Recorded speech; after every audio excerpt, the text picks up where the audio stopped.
à tous, je vais vous parler du film Paris à tout prix qui était le premier film de Rim Kérissi sorti en 2013. Alors avant ce film-là, j'avais déjà vu Rim Kérissi mais je ne connaissais pas son nom finalement. Oui, je l'avais vu dans le film de Michael Youn, Fatal, où elle jouait une sorte de présentatrice télé à l'américaine, d'émission People un petit peu cliché. C'était d'ailleurs une belle composition de la part de Rim Kérissi. Je l'avais vu aussi sans la voir dans le deuxième OSS 117 où elle avait un petit rôle, on la voyait quand même, mais voilà, je ne savais pas quel était son nom exactement. Et j'ai appris à la connaître grâce à ce premier film, Paris à tout prix. J'étais allé le voir un petit peu par hasard parce que le film avait eu quand même une belle petite campagne de promotion. On en entendait un tout petit peu parler, ça m'avait intrigué, rien que ce nom, Rim Kérissi.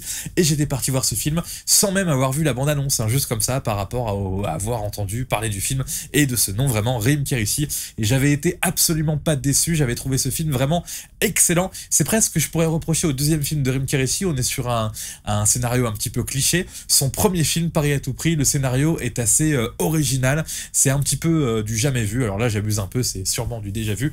Mais moi, j'avais trouvé ça plutôt original. Cette histoire de cette jeune femme qui est en fait marocaine, mais qui vit en France depuis de nombreuses années, qui a percé dans le milieu de la mode et qui travaille pour des grandes créatrices, qui est totalement dans ce milieu un petit peu fermé, un petit peu spécial, un petit peu bobo, un petit peu surréaliste de la mode.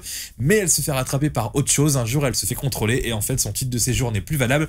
Elle est expulsée de France et elle va aller vivre au Maroc dans sa famille qu'elle avait un petit peu mis de côté puisque forcément elle vivait la grande vie dans le milieu parisien de la mode. Et j'ai trouvé que dans ce film, ce contraste-là était juste excellent. Au-delà de la situation drôle que ça pouvait apporter, il y avait un vrai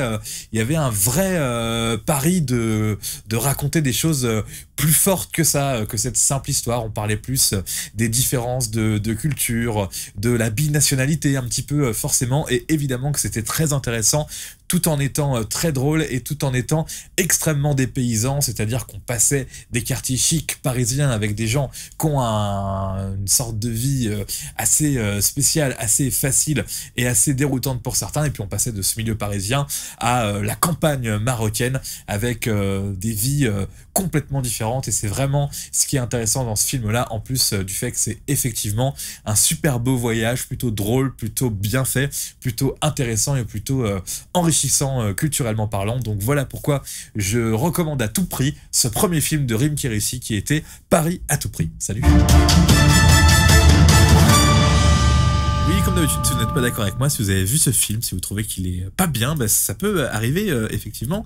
Donc, comment dire, eh bien, vous pouvez commenter, mettre un like, un dislike, me dire ce que vous en pensez, me dire pourquoi vous n'aviez pas aimé ce film-là, et puis vous abonner, vous désabonner, voilà, comme vous le voulez. J'ai pas trop parlé de la distribution de ce film, alors je le fais maintenant. Il y avait Rim Kérissi, premier rôle et réalisatrice, Cécile Cassel, Tarek Boudali de la bande à Fifi, tout comme Philippe Lachaud. J'ai pas le souvenir de ce qu'il faisait exactement dans ce film-là, mais je pense qu'il faisait partie du cercle de potes du personnage de Rim Kérissi, alias Maya, qu'on voit au début du film, donc, et puis après, évidemment, quand elle est du côté du Maroc, c'est autre chose, mais vraiment, film très intéressant, comme j'ai dit hein, juste avant, par rapport à ce qu'il raconte, par rapport à ce qu'il montre de la France et du Maroc, forcément, gros coup de cœur de mon côté. Voilà, au revoir cette fois-ci pour de bon.